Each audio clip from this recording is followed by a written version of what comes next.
Welcome everyone to Cinema Regulars, the movie review show where we see so many movies in theaters that the employees know us by name and they don't ask us what movies we're seeing, they ask us how many. Welcome to our first podcast of 2026. We are shifting up our formula here. From now on, we are going to be posting once a month, and we are going to stockpile all of our movies for that month and then review them all in a row. So that gives us time to really digest the films. There's no rush for us to get all the movies out there. And there's also time for you as viewers to go see the movies yourself before we put our podcast out. And then you'll probably have some time to go still see about half the movies that we cover, because most likely they'll still be in theaters. So we're getting rid of the synopsises, and we're getting rid of the rundown of what we're looking at, and we're just gonna jump straight into it. So with that being said, please subscribe because it really helps us out here on the channel and everything. And let's just jump right into the first movie. We have Markiplier's Iron Lung. Who didn't see this one coming? Who didn't see this as this as the first movie we covered in the new year? This movie was probably one of the most anticipated movies I had of January. Well, of course. This year. It's been in production hell for like 4 or 5 years now. So. The fact that this movie has made as much money as it has, and has gotten as much popularity as it has for a January release, is actually insane. Well, to be fair, it is Markiplier, and it has been hyped up for years and years, and people would just go see it no matter when you dropped it. I mean, January really is like the worst month you could have dropped a movie, and he dropped it, and it's just blowing everything out of the water. I mean, not that it has much competition, but still. No, it did not. Not much at all. So, straight out the gate, I really enjoyed this movie. I think it was well worth the wait. I thought his acting chops were actually pretty decent. I mean, a little rough out around the edges in some areas, but I think like when it ramps up into a lot of the like emotional moments, I think he was really good at that. Practical effects were done very, very well. There was parts where there was like things wrong with his skin, and that looked really good. They used tons and tons and tons. They used a record-breaking amount of fake blood in this movie, and I think that paid off really well. They built an entire mechanism for the set. Yeah. Like they placed the entire set on this big giant thing. Like all of the scenes where like he's being thrown around in there, they really threw Markiplier around for a minute. In a big I was kind of shocked by that. In there. It's crazy. Kinda, yeah. That's kind of what they did. So I think the only negatives I really have is that the storyline and narrative and backstory is missing direction and missing clarity. Because I don't think... I mean, granted, they didn't really dive that deep into the story in the actual game, but I was kind of hoping that this would have cleared something up. Having the whole movie, you would have been able to delve more into that. But even for like as the character that he created for the film that he played as, you got like hints at his backstory and what happened to him and what he did, but like you got more than what the game gave you. Well, because the game didn't give you anything. It gave you a quick blurb at the beginning, and then they just set you down in the sub. The most exciting thing about this movie, actually, in my opinion, is the fact that it is completely independent, 100% independent film, which is unheard of in today's like entertainment climate. Yeah, it was entirely funded straight out of Markiplier's pocket, which threw me for a loop for a bit, actually, because normally there's like logos and stuff for production studios before the movie starts and that, but no, like it was literally like Greg Marcus thanked us for coming to the theater, and then just bang, immediately Markiplier's voiceover, and then we're in that film, and I'm like, oh, we're starting already. I wasn't ready for that. He doesn't need a credit. I still had the bunch of crunch in my mouth. I wasn't ready. I wasn't prepared. Caught me with my. What's even cooler is that. What's even cooler is he's planning on a physical release of this, also completely independently. Oh yeah, I'm copying Blu-ray. like he's hoping for Blu-rays. Like Yeah, that's what he's yeah. hoping for. He But said he wasn't gonna like partner with any distribution company or anything. Like, no, that's all gonna be completely self-funded as well, and that's crazy. That's really like the cool. most he'll do is he'll employ the services of a company that makes the discs. Right, But obviously, like he's not gonna be in there he will crafting the discs himself. yeah. Although he did say that in like one of the videos or something, he said, "I can't wait to have a wall full of these things making these movies. If that's what I have to do, I'll do it." That's really cool. Like, That would be really cool. but yeah, but I'm super excited. This is gonna be something that we are gonna have to look out for like a hawk to be able to get our hands on a physical copy. Yeah. So ranking it, I'm gonna put it into a very nice 7 out of 10. This is a very well done job. Very very cool. I just wish that the narrative structure would have made more sense, been more clear, and gone a little bit more in depth.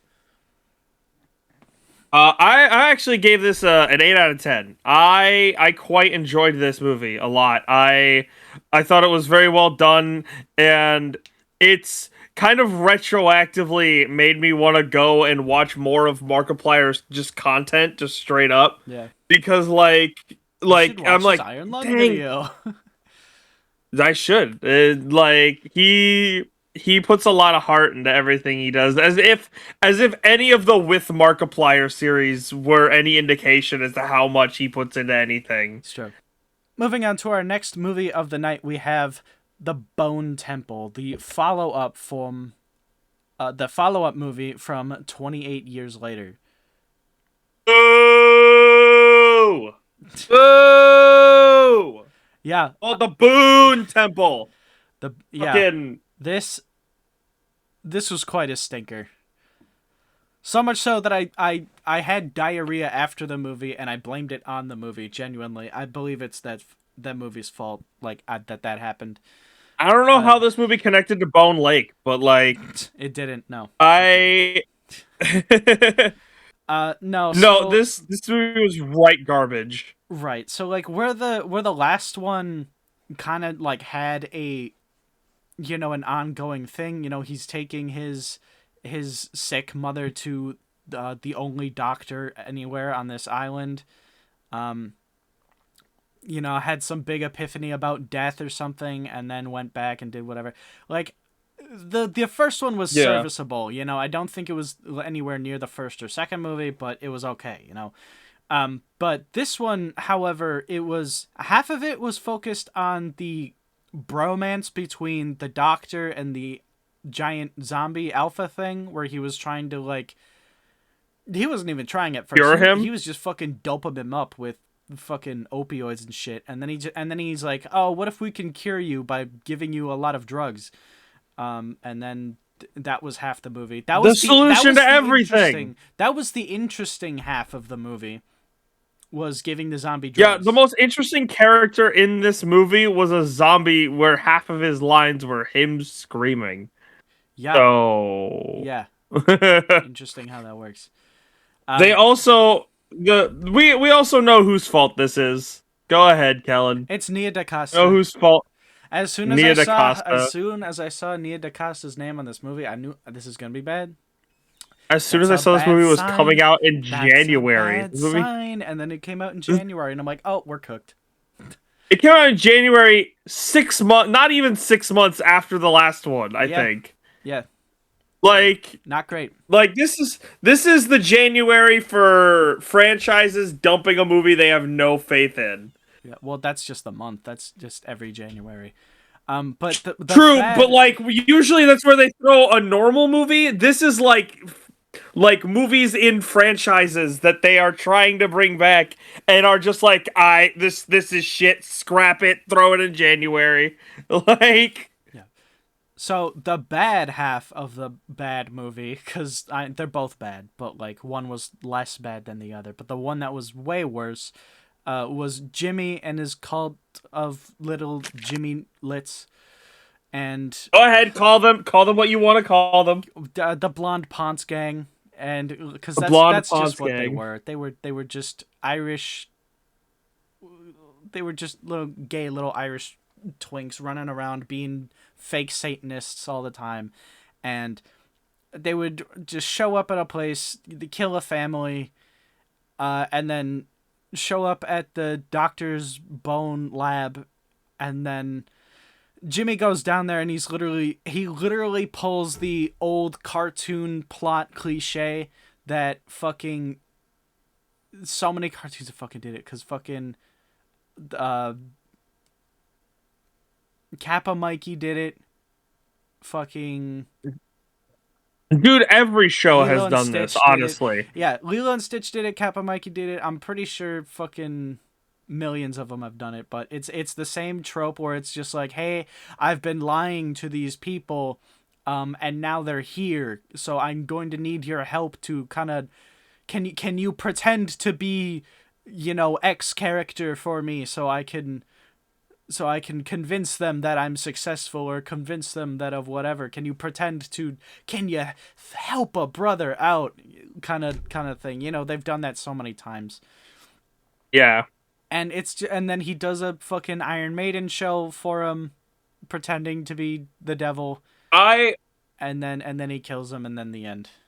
Bruh, fuck, like they really just said fuck Spike in this movie too. Yeah, he was the main character, in case you forgot, writers. Yeah, he was, and then they were just like, He kind of did jack make shit. him a sniveling wimp in the corner. Yeah, he was a sniveling wimp. He was a fucking badass in the last movie. Did you forget what his character arc He was. And now he's just whatever. I don't know. I'm sick of this movie. I don't want to talk about. Not only that, not only that, the other thing that I don't like. Talk about this movie anymore. Dude, you've done all the talking. Let me say my piece. Fine. Like, if we must. Like, my biggest issue with this movie is that they can't decide. Well, yeah, this is probably my biggest issue. They can't decide whether or not Jimmy is actually a Satanist and he's insane and he believes that Satan is his father, or if he's a cutting cult leader as well. No, they didn't. No, they because his actions make zero sense. Hey, well, because he's fucking crazy. Because he's like, that's kind of the calling card of crazy people, is that their actions make no sense. So what? But what it was is that he'd convinced himself that he was the son of Satan, and then he was doing all that. But then, like, faced with the prospect, because he thought that the doctor was actually old Nick, so he was just like, oh, fuck. Because the reality of that was kind of crashing out. Like, oh my god, like I was just kind of like in my own head canon, but like now it's kind of like reeling in front of me. Like he was kind of scared in himself. Okay. I guess. All right. To my best interpretation of that, again, Nia DaCosta directed this, so any uncertainty falls square on her shoulders. Yeah, let's just move into the rankings. I'm gonna give this movie a big old stinky 2. Big old poop in the porcelain throne. Yeah, it's a big 2 for me. Yeah, this movie is really, really not good. A really big waste of time. It was a waste of our time. I want my money back. That's true. Me too. But we didn't pay for this. No, we didn't. Thank God. We were smart enough to not pay for this. All right, moving on to our next movie, we have Mercy, starring Chris Pratt.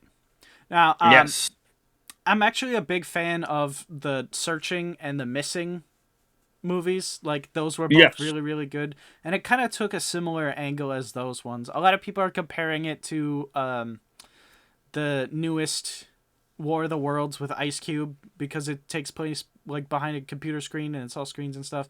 But I don't think that's a fair comparison. I think like it's much more like those. It's much more like the other ones. It's not nearly on the level as those two, but it's closer to those than it is to War of the Worlds, obviously. There is a part of me that feels like, I don't know why, but in the theater, it probably wasn't, like, looking back on it, but like I felt like the movie took a minute to get to where it was heading. Yeah. That's probably my biggest complaint is that like they took too long in the him being upset and him like in disbelief and all that. Yeah. And and then he locked in, and like once he locked in, the movie skyrocketed. But like it took Yeah, us a minute to get it to was a it. bit slow to start. But I would say after the halfway point, I was pretty locked into the movie as well. That Oh yeah, even same. when I was predicting certain aspects or certain twists of the movies, there was still parts of that twist that caught me off guard that I wasn't expecting, and I thought that was Yeah, pretty so good. like as a whole, movie was good. Like again, once they started actually focusing on the mystery aspects of the movie, Yeah, that's when it went. yeah. So Like that's when it went really good. I don't have too much to say about Mercy. I think it's a pretty good popcorn flick. It's something that you can totally just turn on in the background and watch. Like it's not like, oh, that's the only thing it's good for, but I wouldn't necessarily actively give it a second watch just because I liked it so This much would or be wanted to like look if at me it and my again. friends got together. Yeah, if we got together like regularly, like a big group of people for a movie night Yeah. kind of thing, I'd throw this on the list. Is what I would do. Like that's the way I look at it. Sure, it could be a fun movie night thing. But it's not going to Yeah. blow any minds. It's not going to, make any No, it's waves or just something for anything. you to sit and have fun with. That's what I it thought it is. was It's a good. simple story. Yeah. So I'm going to Also, give. Chris Pratt. Chris Pratt was awesome in this. He I was pretty good. loved it. I'll give him that. I'll give it. Moving into the rankings, I'm gonna give this a pretty low 7 out of 10. Not nearly the 7 that Iron Lung was, but it just barely got in there. It was pretty entertaining.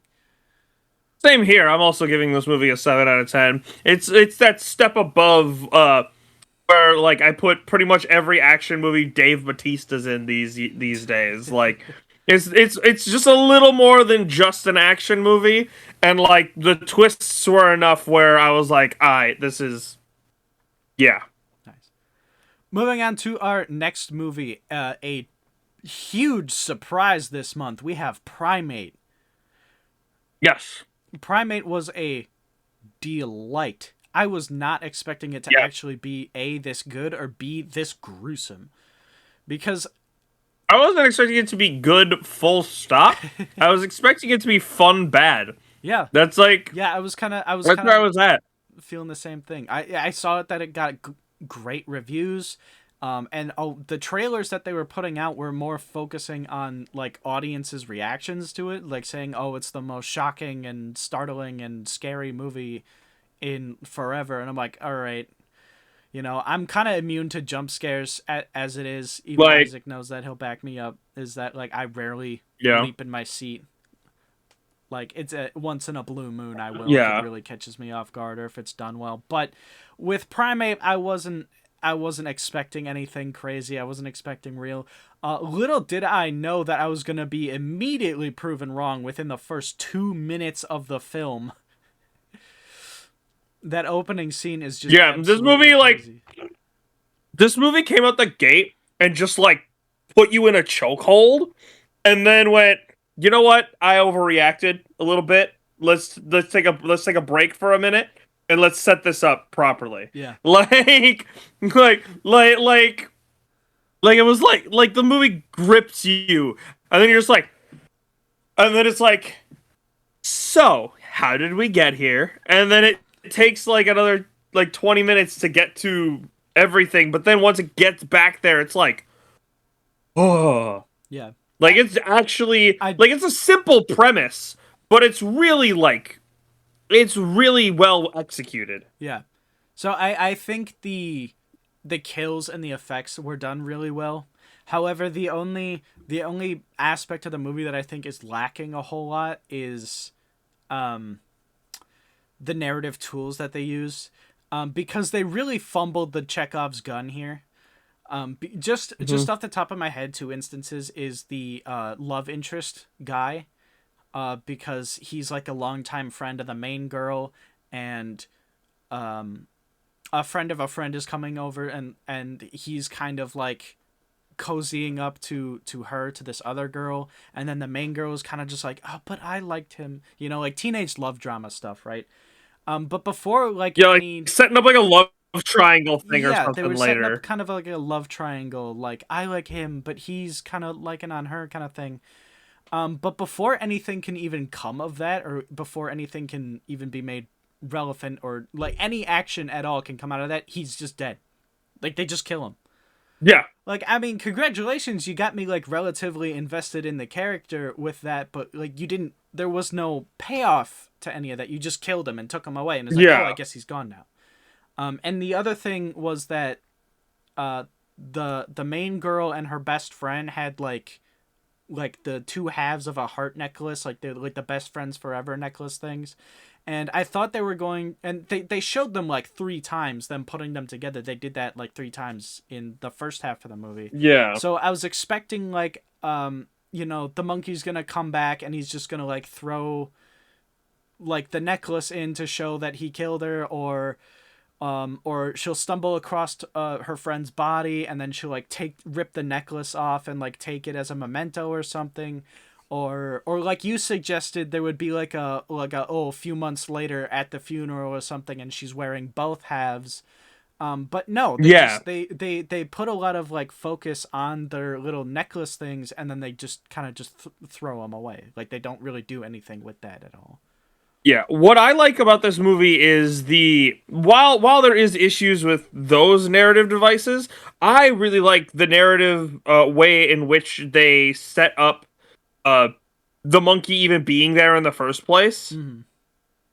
What like I like that this is the house of an old like she was like a linguistics professor, Yeah. and which I also really like that the dad was deaf in that as well, because like she's the linguistics and he's deaf, so he can only like sign and everything. So like it's not only the sign language is a way for them to communicate with Ben, it is also a way for them to communicate with their father Yeah. as well. So it's just like a natural. It felt like a natural scene. Like I'm sitting there like, I literally don't even really need to suspend my disbelief of this, Yeah, because it's like not crazy I that they own a monkey.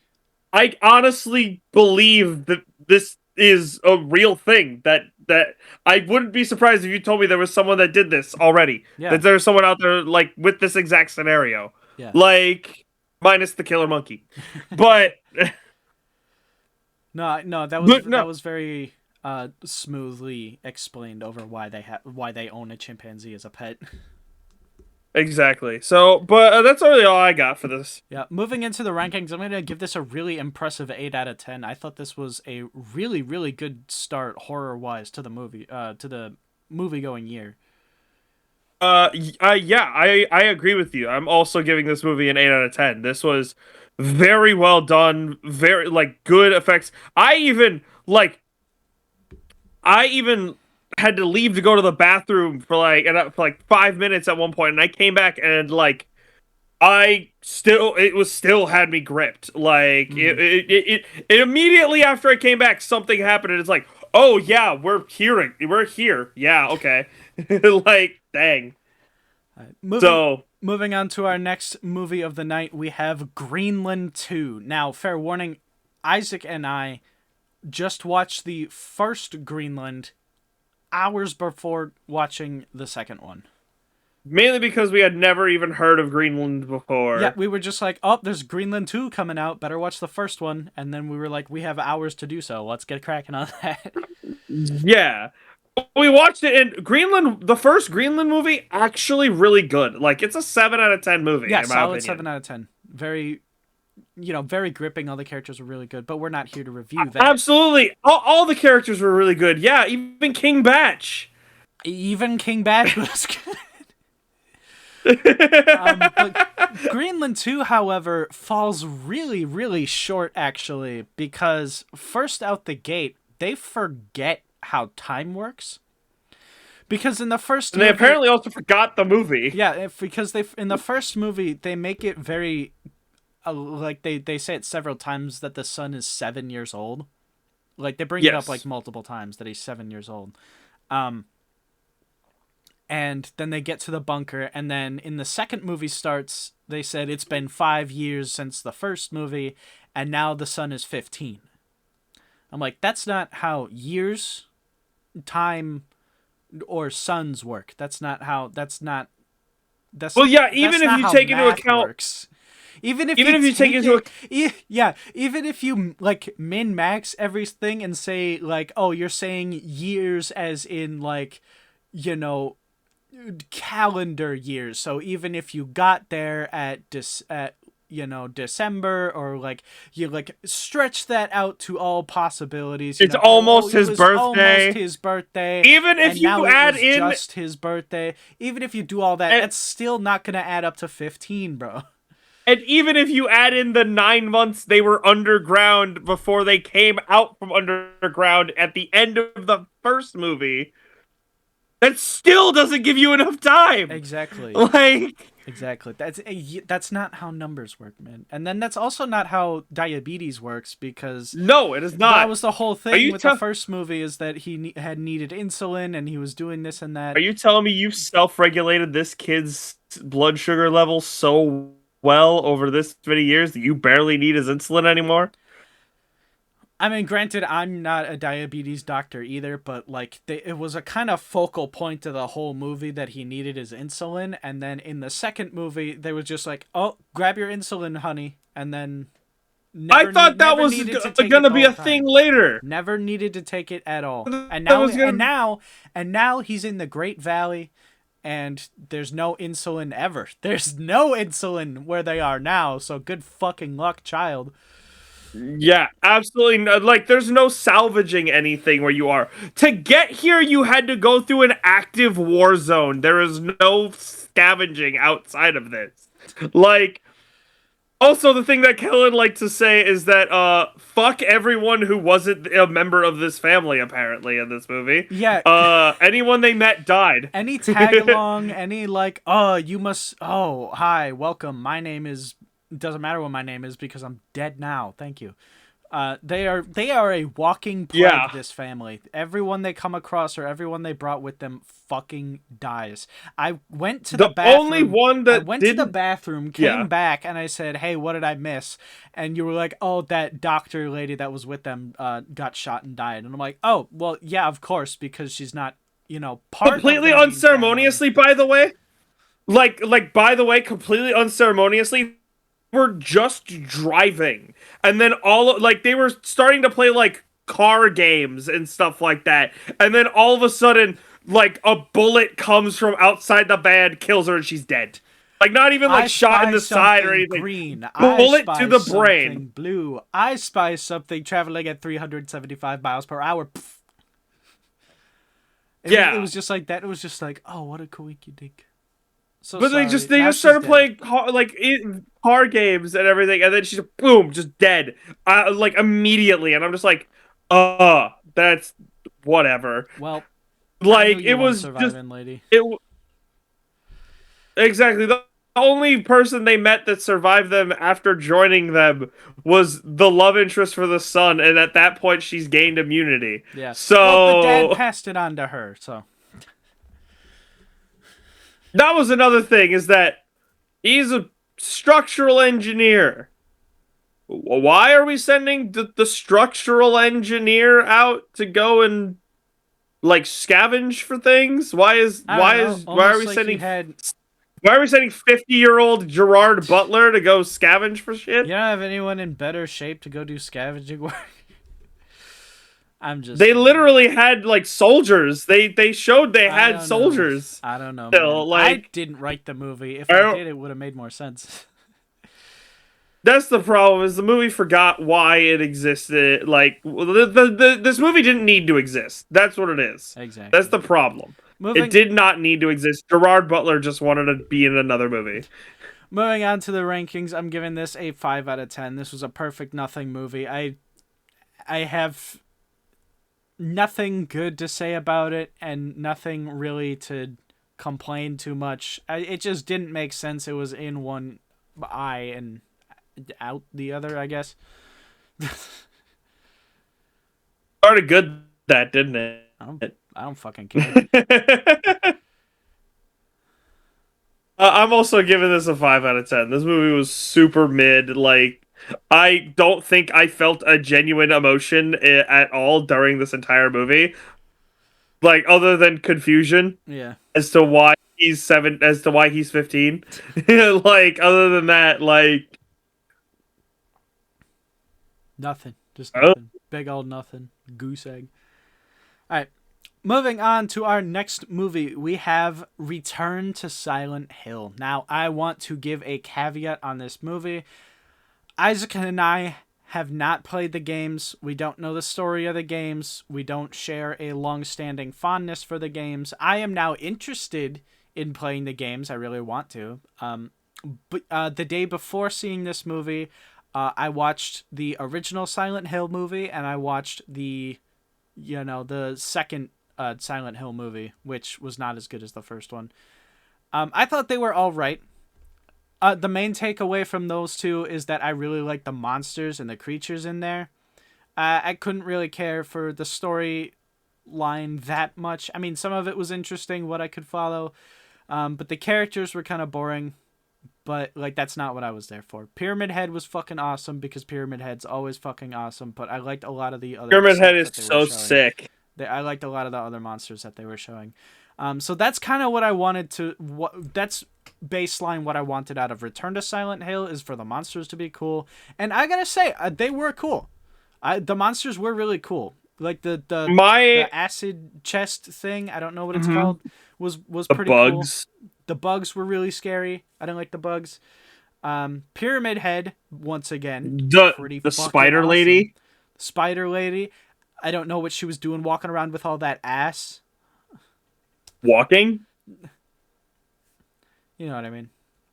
But like, and the nurses, the bug nurses, they were pretty good. I thought they were really good, actually. The nurses in here, there was I thought they were done really well.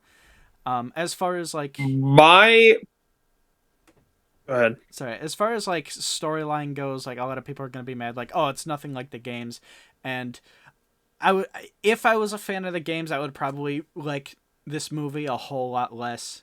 Very similar to like the Borderlands movie or the Until Dawn movie, where they just stray so far and they take the heart of the game, like, and not use any of it at all. They suck the soul out of the game and just vomit it on the screen. I can see a lot of people responding to this movie like that, but without any prior knowledge and just seeing for what it is, I'm very confused.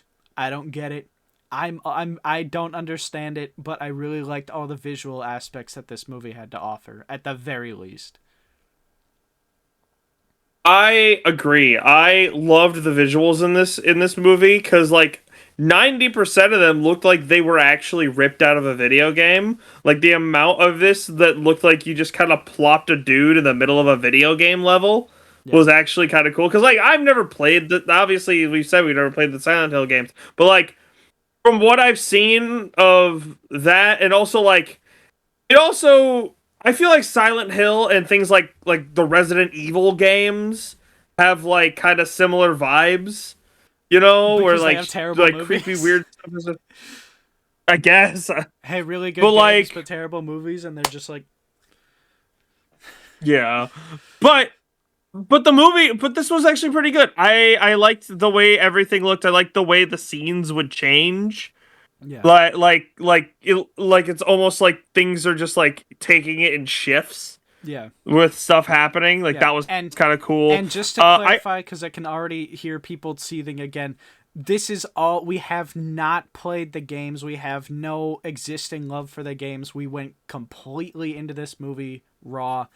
Isaac didn't even watch the first two movies. This is his first Silent Hill movie. I didn't. This is the first one I saw, and I liked it. Period exposure to Silent Hill. This is the first anything. Yeah, the only thing I knew of Silent Hill before going into this was Pyramid Head. Yeah. And that was it. And I might have watched a video of Jacksepticeye playing some sort of Silent Hill game back when I was in like middle school. Yeah. So like I didn't know anything about it, but I very much liked this, actually. I thought it was very good, at least for what it was. It was extremely confusing. The actor was really, really good. The guy who played the main character. I liked him too. He did his job very well, actually, I think. I think he had a good look to him. I think like his the hair and costuming department did a pretty good job. He looked pretty. Yes. He looked pretty. He looked very disheveled. He looked like a video game character. Yeah, he did. He looked very he like looked a really well done. like a protagonist for like a sad video game. Yeah, no, he did quite a good job, and I thought they did well. Yeah. Moving on to the rankings.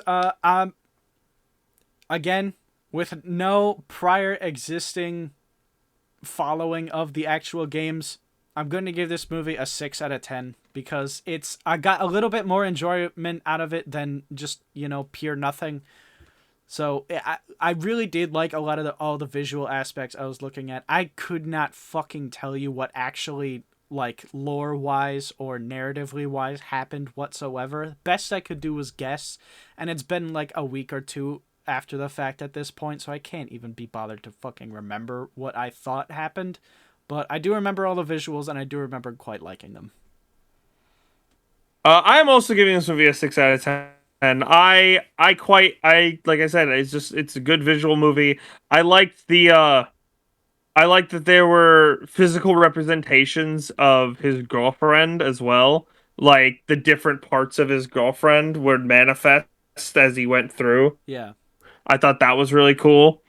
Uh, it worked really. The whole movie just kind of lent to this just air. Like I can't describe it really. The movie just had this atmosphere that I really liked. You know what I that can't even atmosphere is really called? put my finger. What? Silent Hill.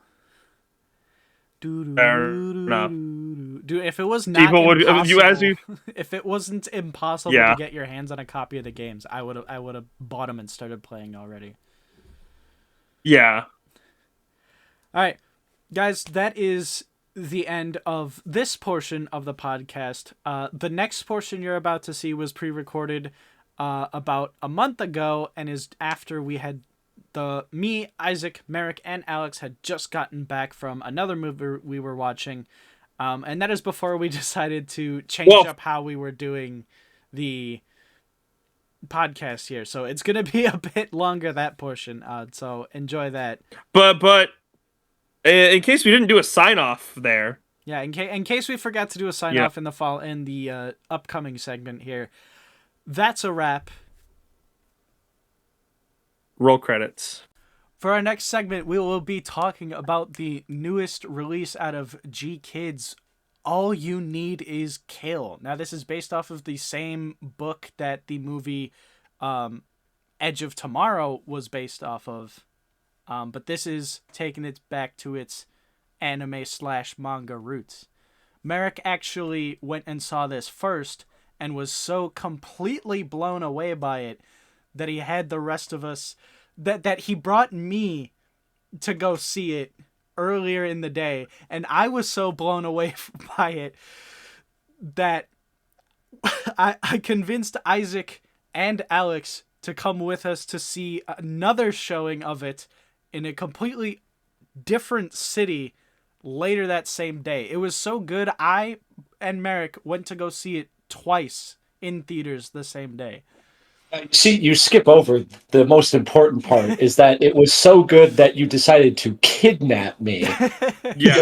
To go and watch the movie with you Yeah, guys. so me and Merrick... We went, hey Alex, you want to come watch a movie? And he's like, dog, I'm in my PJs. It's like we're already on your way we're already on our way to your house. Mind you, it's like the coldest day of the year, like -50 wind chills, and I'm like, I'm just gonna sit here, and they're like, we already bought your ticket. Fucking all right, gotta go run it. So and it was worth it. It was worth it. It was worth Isaac it. and Alex saw this movie once. Kellen saw it twice, and I have seen this 3 times in theaters. And it was only in theaters. It was only in theaters for like a week. Yeah. Yeah. It's tied for second place for. All right. Before we get too far ahead of ourselves, I'm gonna take the synopsis real quick. Yeah. Yeah. The story of Rita, a resourceful but isolated young woman volunteering to help rebuild Japan after the mysterious appearance of a massive alien flower known as Daryl. Daryl. When Daryl, is it Daryl or Darl? or I whatever. think they pronounced it Darl. Yeah. Daryl, Daryl. whatever. I'm Daryl. reading this and it looks like Daryl, so I'm gonna call it Daryl. Darrell. When Daryl unexpectedly erupts in a deadly event, unleashing monstrous creatures that decimate the population, Rita is caught in the destruction and killed. And killed. It says that. That's that's all I get. What the heck? That's a horrible intro. What the heck? No, that's a Here. great. Yeah, it's like that's a it great killed- intro. I love that. Pause. Yeah. So yeah, she dies. Spoiler alert, but not really, because Yeah. the whole point is that it's like a Groundhog Day, which is crazy because we're actually recording this segment on Groundhog Day. On Groundhog's Day. That's Hell not yeah. what it's Groundhog's called. Day. That's not what it's Can- called. That's not what it's called. On Canon event. Groundhog's Day. It's not Yeah. Canon Groundhog's event. Day. It's not. It is. No. So every time she dies, she wakes up at the beginning of the morning, just like in Edge of Tomorrow, again based off of the same book concept. I gotta say, comparing the two, there's surprisingly a lot that's kind of like hinted towards it. Like we watched Edge of Tomorrow the same day when we watched All You Need Is Kill. We rewatched that. And there's a scene where Tom Cruise kills one of the aliens with like an axe, which is a nice nod because the axe is the weapon that they use in the other movie, and I presume the books. There's similar shots in both movies. Like they both feature a scene where the aliens are swimming and like jumping through water, and other things Yeah. like that. Like they're just little bits where it's like, oh, It's interesting. It's nice to know that. I mean, none of us have read the manga yet, unless No. I'm assuming Mo's already working on it eventually. But like it's nice to know that both the live action and animated side-eye. version of this, both are taking. They do the thing that anime does when they adapt a manga, where they will have shots in it that are like basically directly pulled from the manga. Like they're basically doing that. Like there are evidently striking enough scenes in the manga to where they wanted to add them into the movie, which is cool to see. yeah. Merrick, you are the resident time travel, time loop movie guy. Whoa! One of them. I might have to fight Mo on that on a certain title. level, I think we I all might have to fight. Are me and Mo about to throw down for this title? Dude, here's apparently I joined this chat full of 3 fucking Time Lords. Okay. We'll fight for 3 Chill days. out. We'll fight for several days, but it's really just the same day repeating. Isaac, did you watch Deja Vu? It's just Groundhog's Day repeating. Isaac, did you watch Deja Vu? I own it, actually. Hold on. Hey, hold on. Did Wait a you minute. By the way, you call it Groundhog's Day one more time, I'm putting Actually, your feed. Thank It's you, right Alex. here. Thank you. Literally right next to me in my movies thing. I just haven't watched it yet. The industry He plant. hasn't watched it yet. Case closed. Hasn't watched it yet. Matt, I take win. your time travel crown. You are the resident time travel, time loop expert. I Well, also have. Teddy's I here. also within.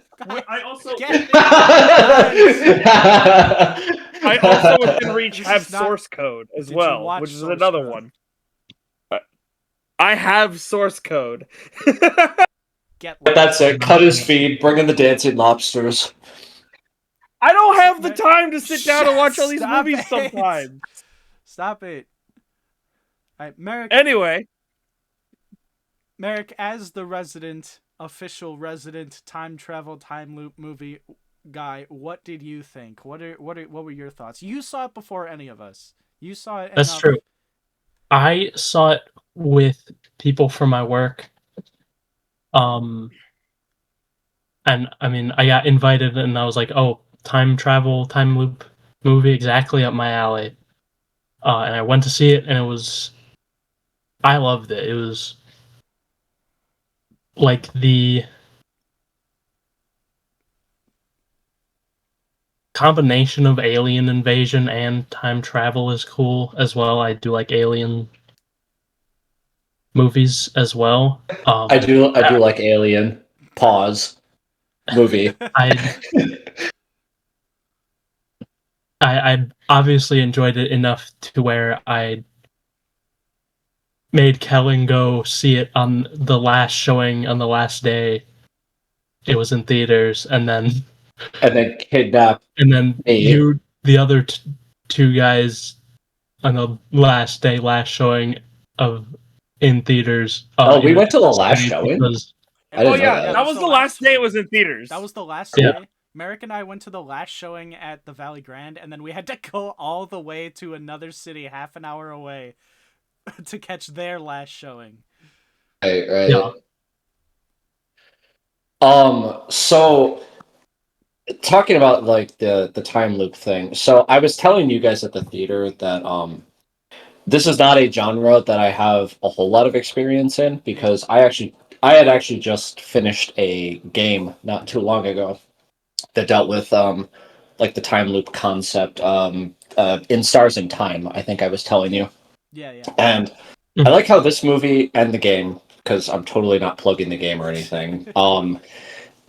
I like how in the movie it kind of deals with like the mental hardships of being the only person that can recollect what happens during each loop, right? And to be just stuck in that, like, cause no matter what you say or do to anyone, it's just not gonna matter the next time you loop.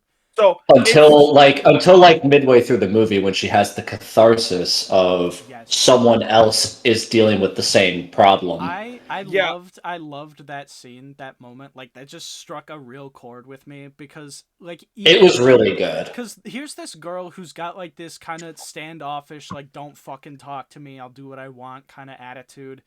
And the moment she finds out that there's someone else in this loop with her, she just immediately just breaks down in tears, just crying, like, and I'm just like, I get that.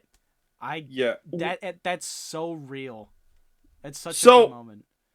What I really like in the time from the time loop, as the other resident time loop guy, I like that I like this genre of time loop, because I mean, I'm a big fan of Edge of Tomorrow. Just as a movie, it's a really movie. fun. It's really it still holds up. But like because it is different from other, because your time loop movies kind of fall into like very similar like tropes. Like usually it's just one dude. Like you have the Groundhog's Day trope, where it's just dude. It's just dude. Not what it's called. It's just guy who's in a loop, and he's just kind of given up. Like, he knows everything that's going to happen with every single person. Yeah. So like nothing matters, and he just kind of messes around for a while. The show off trope in time loop movies where they're just like, and 3, 2, 1, and then that happens, and then I catch this because I know it's falling, and then guy on bike falls over. That kind of thing. That didn't happen in this. No. She made like one comment like, "Hey, your phone call's about to drop," and then it did. Like, she didn't have to, like, this. There wasn't any like, let me prove it to you kind of moment, because she didn't need to prove it to anyone. The only one she even really interacted. There's another lane. There's another person in the loop.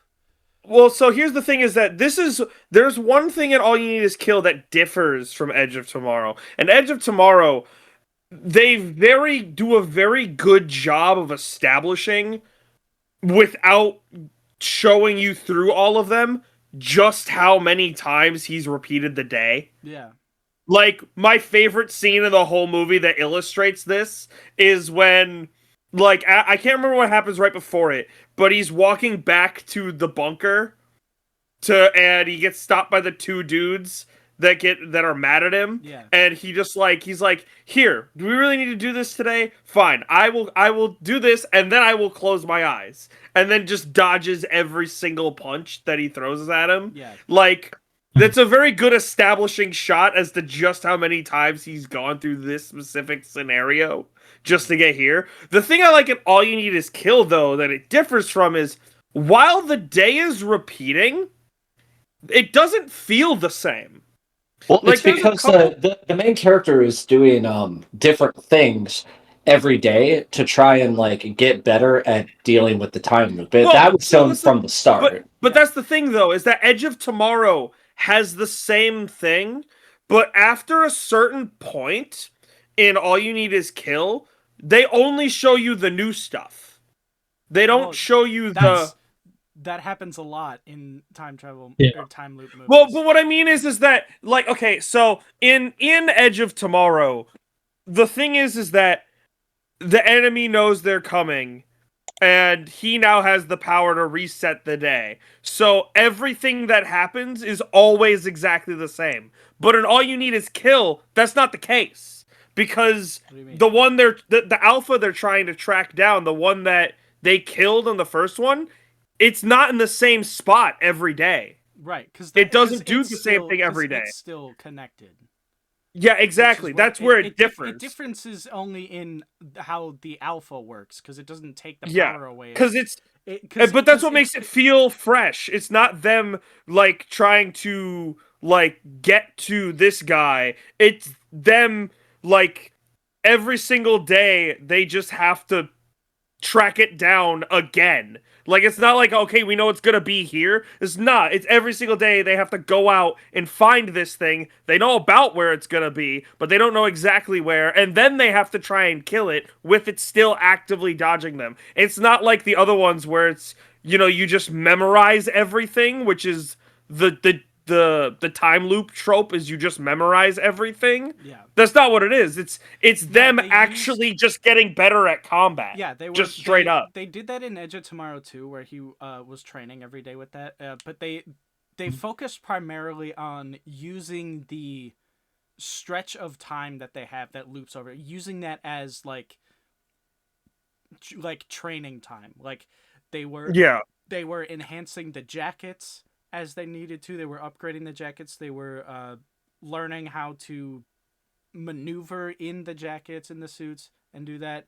And then once they shifted to something else, they were hard focused on that. I think the direction that they took it really kind of broke out of the tropes of time loop movies, like all the cliches. It kind of just skipped over a lot of those and did its own really unique thing.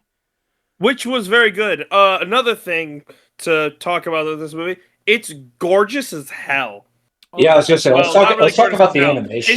It's just beautiful. It's absolutely amazing. Very, very pretty movie.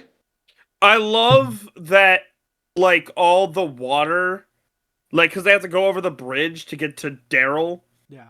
And like the water's all rainbow and everything. Mm-hmm. Like, and that's the other thing. That's the other major difference. That's the other major difference as well, is that Pink Floyd water, actually. Like them doing this, it's the first day of the invasion every single day. Yeah. Yep. Mm-hmm. Which is what I liked. That's another difference. And I know I keep bringing up Edge of Tomorrow, but it's like the only media I have, because they're based off the same thing, so they're exactly. There's going to be parallels drawn.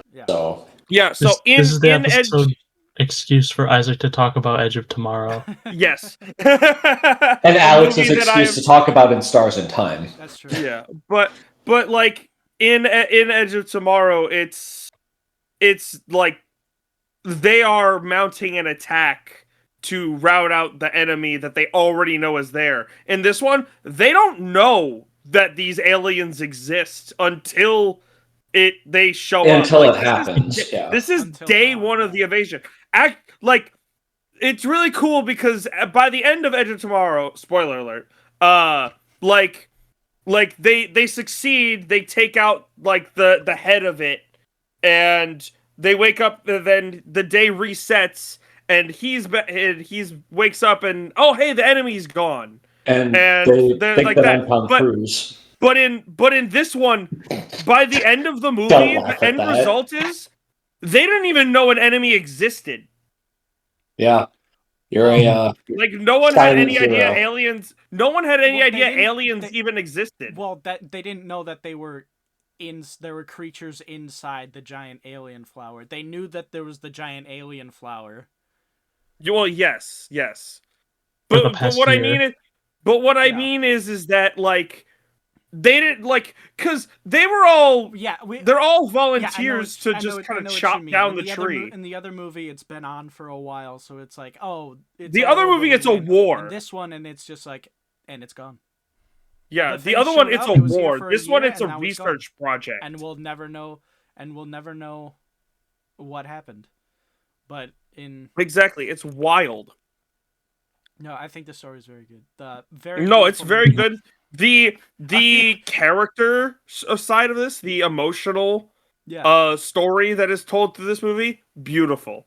Oh, it's very well done. With Rita and Keiji, I really like their dynamic. I really like how Agreed. they worked with each other. They were really good characters. They were. Really were. And they did, like you said, they did play very, very well off of each other. They did. All right. So, all right. Rankings? Yeah, let's get to the rankings. Merrick, you saw this All right. first, so you will rank this first. All right, I'm starting the year off strong. This is already a 10 out of 10 for me. Yeah. Nice. Yeah, I really liked this movie. It's the first time I've been around for a 10. Cal? I'm going to give this a super strong 9 out of 10. My only critique, and it's the only critique that I really have, is that I think when they start like explaining how the Daryl works and how the aliens work, it's really easy to get lost. I saw it twice and I still don't kind of. And it was really late in the movie. Yeah. They start explaining like all the scientific stuff like really late. And you get like the bare minimum, like, oh, that's what's going on, but you don't really kind of get like, okay, why and how and what, and what does that mean? You get enough to kind of like follow and like nod along, but like not understand like the deeper mechanics of like how any of this makes sense. But it's, which I'm sure it gets expanded on more in the month. I'm sure it does. But that doesn't really subtract a whole lot from the movie. It's still super good. It's still super enjoyable, and and I still kind of get it. But I'm just saying, like the explanation is a little kind of so on it. That's the only critique I have. Otherwise, it's a phenomenal movie. So, yeah, me, I'm also giving this movie a strong 9 out of 10. I also only have one critique, but it is a different critique because, like, I see where you get that, and like, I was okay with that. My thing is, and this is something that might change because another thing that was different from when you guys watched it to when we did is you guys watched it subbed originally, and then when we all went and saw it, we watched it dubbed. It's true. And I think this was not brought up. You guys said this. I think Rita was played a little weird. Like I did not say that. I said a few of her lines were kind of clunky in translation. Yeah, I agree. That's where I'm at. Is that like I feel like it took me a while to get behind like her character, like because I was kind of focused on just her kind of weird way of handling this. Like, it was kind of like, oh, what is she talking? What? Like, it was kind of weird. But other than that, like, I don't have, like, any other really things. I mean, I like KG definitely better, but I understand why they chose her, especially with the character development she goes through and her motivations in this movie, especially her motivations for being a volunteer for to help with Daryl is like really good. Like that's something that we never really touched on, and I don't really want to touch on too like in depth, but you'll go into spoiler territory. Yeah, I know. That aspect of the movie is good. Really good. Alex? All right, I'll keep it short and sweet because everyone's kind of touched on most of the points that I did. So, once again, solid 9. My only caveat: probably watch it subbed over dubbed. True. Yeah. I would agree. Yeah, I would agree. yeah. Yeah. I tend to be a dub guy just because when we go to cons, I'd like to meet the people from the things I watch. But Right. every once in a while, And there's something. It's just like you gotta watch it subbed. and that's not the dub elitist or the sub No. elitist in me talking or anything like that. It's just sometimes the dubbing isn't the greatest, Yeah. and that's okay. Like I said, It was passable, but I'm sure that the sub is probably better. yeah. There For me, having seen both, the only lines that I think were really clunky in the dub was Rita trying to warn people or explain or come up with Yeah. excuses. But like she pretty much gave up on that within like 3 cycles and then just said, "All right, fuck you guys, I'll do my own thing." Totally, totally serviceable my own dub, thing. but it's just if you want the complete experience, just watch it subbed. It's a really good movie, and you should watch it though. It is. Yes. Yeah, We are definitely going to own that. So if you guys we need want a fucking poster for it. yeah, I wish. we should. Anybody in the comments just want to like commission us a poster? That would be awesome. That would be great.